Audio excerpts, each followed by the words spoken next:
থাইল্যান্ডে অনুষ্ঠিতব্য মিস ইউনিভার্সের ৭৪তম আসরে এবার বাংলাদেশের প্রতিনিধিত্ব করেছেন মডেল অভিনেত্রী তানজিয়া জামাল মিথিলা। প্রতিযোগিতার প্রস্তুতি চলার মধ্যেই পুরনো একটি অশ্লীল ভিডিও ঘিরে সামাজিক যোগাযোগ মাধ্যমে শুরু হয়েছে নতুন বিতর্ক।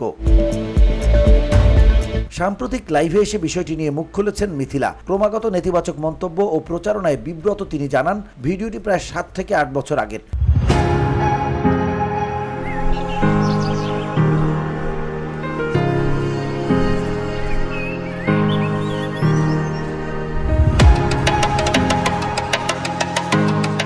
সেই সময় তার সঙ্গে ছিলেন ছোট পর্দার অভিনেত্রী সামিরা খান মাহি।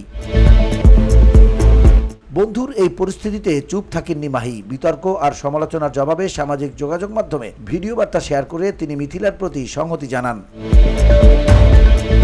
সামাজিক যোগাযোগ মাধ্যমে ভিডিওটি শেয়ার করে ক্যাপশনে মাহি লেখেন, যে বাংলাদেশকে প্রতিনিধিত্ব করে তাকে ছোট করলে দেশটাই ছোট হয়।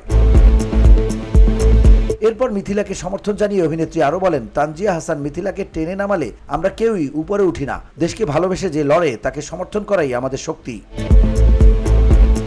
VOD Bangla news desk.